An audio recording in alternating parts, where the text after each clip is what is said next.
Hello, everyone, and welcome to the Your Mark on the World show. I'm your host, Devin Thorpe. I'm a Forbes contributor covering social entrepreneurship and impact investing, and our guest today is Ryan Scott, the CEO and founder of Causecast, a remarkable organization that helps employees and employers engage in corporate social responsibility. So stay tuned. Welcome to Your Mark on the World, bringing you another changemaker with champion of social good, Devin D. Thorpe. Ryan, welcome to the show. We're thrilled to have you. Thanks for having me, Devin. Well, I'm excited to learn more. Tell us a little bit about how companies use your platform to do more good. Sure. Well, Devin, what they do is they use our technology platform for their employees to get together to do things in the community with each other, under the umbrella of the corporation. That could be an employee volunteering event. It could be a fundraising event for a local nonprofit. Or it could be a large campaign that's run multinationally throughout the corporation to benefit organizations all across the world. That's great. Now, how would the employee approach it? So the employee's at a computer or perhaps on his phone. What does the employee do? The employee has a couple ways to interact with the system. Typically, the way it starts is that the employee will receive some sort of notification or some sort of information from the company that there is a campaign going on. Like, for example, maybe the company's doing something for Earth Week.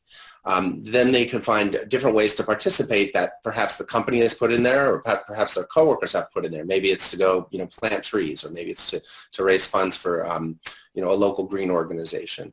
Then they can log into the system through their intranet. It's directly integrated with the intranet, or even through their mobile phone. See the events and actually get to sign up for them to participate. That's what they see, and then even during the event, they're able to provide feedback back into the system of what they did that day, how much money was raised, photos and videos as well go back into the system. And then they're able to also push it out to social media directly from their phone or computer to their own social networks, helping to spread the word about the good word that the company and that employee have been doing. And do nonprofits ever engage in the platform, or are they just sometimes the beneficiary of the work the company is doing? Well, certainly they're the beneficiary, but they're able to participate in a few ways. One is to be able to provide through our kind of a sister site called Causecast for nonprofits. They're able to provide volunteer opportunities specific for corporations or general ones, of course. Information about what they're doing to give back in the community, what your funds are being used for. And to be able to provide stories back into the corporation. So it kind of completes that virtuous cycle. I think it's really important. People do volunteer and give for a couple reasons, but one of them is, of course, to see the impact that they're having in the world, and that feedback loop is really important. What is the use case you've seen that most excites you? It's interesting. Volunteering, I think, is particularly useful for corporations in that from an employee engagement standpoint. I think one of the big benefits of these types of programs is the employee engagement. And the reason that volunteering is very useful for that is because employee engagement, I believe, comes from employees engaging with each other. And getting them out in the community doing something good for the world that's bigger than themselves is particularly beneficial to the employee engagement, kind of the epidemic that we're seeing of employee engagement through corporations right now. But I think even more exciting than that in some ways is the adoption of new technologies that have come from other spaces being brought into the corporation. For example, personal fundraising pages.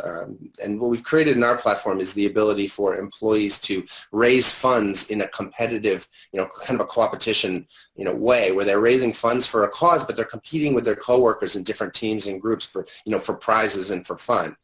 And we found that that's just super exciting for folks. We had one company, in fact, use the platform to raise funds around the UN's social development initiatives, the SDGs. And they had over 1,000 employees participate in just this one small campaign in one office. But they also had thousands of social media interactions as a result of it too, because with personal fundraising pages, you're not just engaging the employees, you're engaging their personal social networks as well. And so the employees were excited about it, but they also, kind of rallied their friends and family around it. So the company got to ride along on a message of good, that the employees, of what the employees were doing, their social network got to participate. The company got a great deal of exposure from doing that. So we saw benefits all around from kind of adopting these new ways of giving in this platform. Well, it really sounds like a great and effective platform. Give us a sense of the founder story here. Take us back in time. Where did this idea come from, and how has the business developed? Thanks for asking. It came about 8 years ago when I was trying to find a way to give back to the community. I had sold a company previously that we came up with the idea for opt-in email marketing way back in the 90s.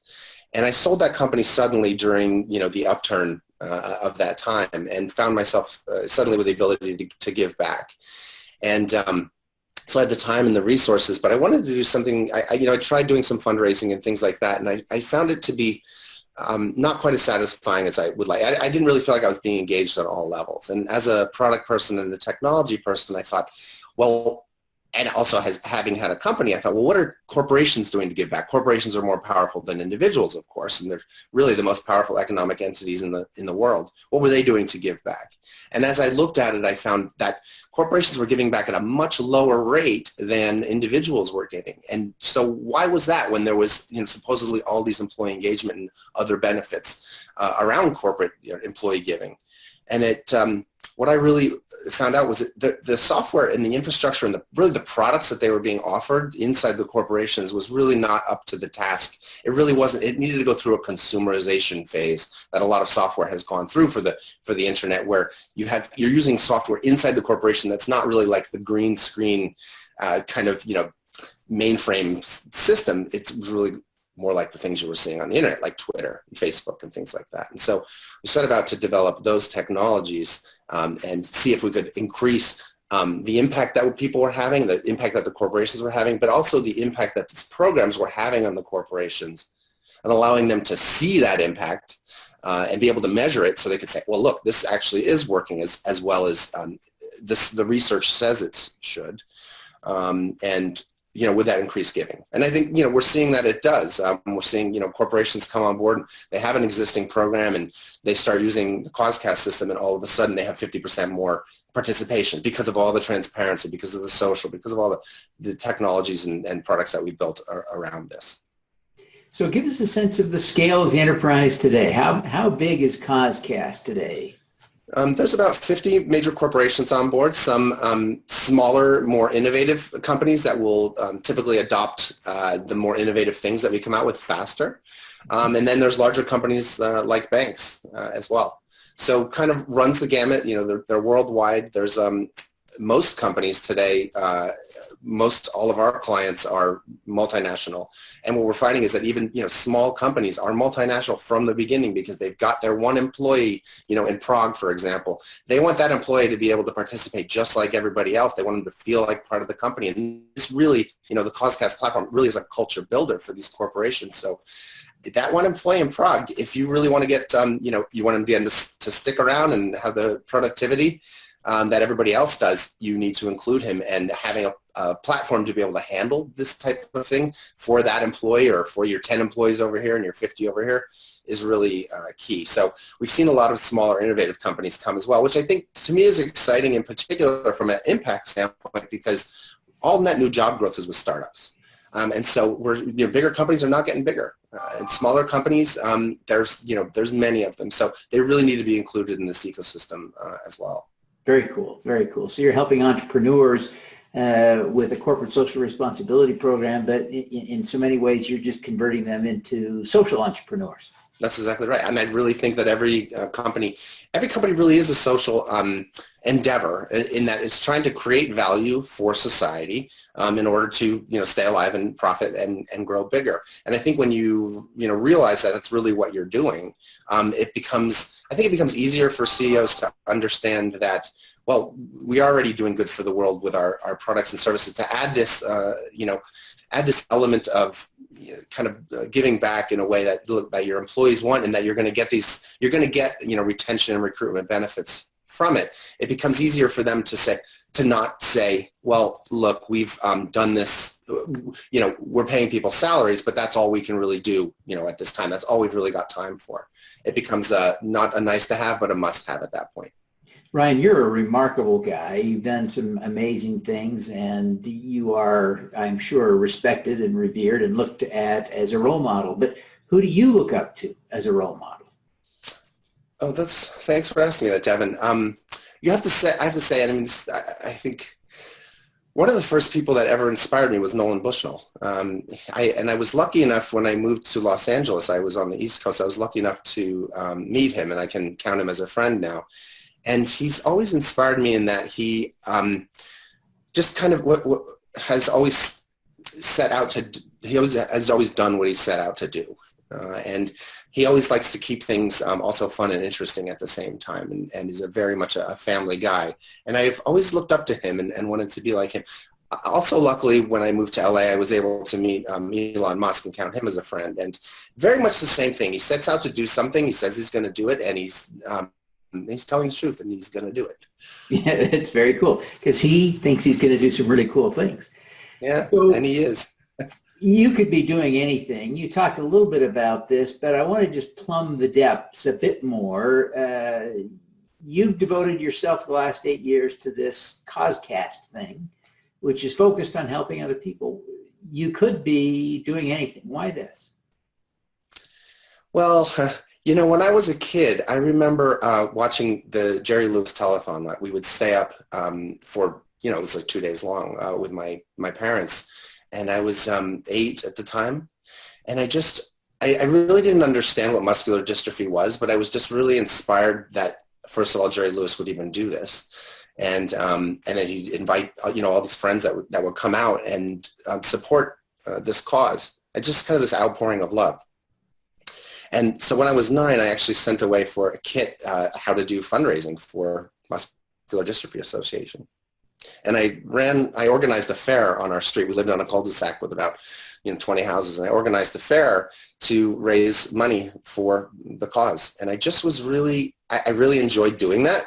And I felt a sense of satisfaction of helping people that, weren't, my immediate family.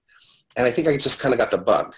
And so I remember being really young and sending away to join WWF and also an organization. I recognized that population was going to be a big problem. We weren't going to be able to sustain the population on this planet. And so I joined an organization called Zero Population Growth, when I was a teen. And I just thought, if you see a problem and you know of a potential solution, what's your excuse? Let's do it. Now, what's your excuse? Great rhetorical question. I appreciate that. Now, Ryan, what is your superpower? My superpower, that's a good question. I really I think it's really just sort of what I said. I don't know if that's a power or not, but just I think being able to see the solution to a problem and see an opportunity where there was really just a problem before. I think I do that a lot. It creates a lot of projects actually, but that's, I think, my superpower. Fantastic. Well, Ryan, thank you so much for taking the time to be with us today. Before you go, take a minute and tell people how they can learn more about Causecast and connect with you personally. Sure. If you'd like to connect with me, I'm on Twitter at Ryan_Scott, but Causecast is the best way to get a hold of me.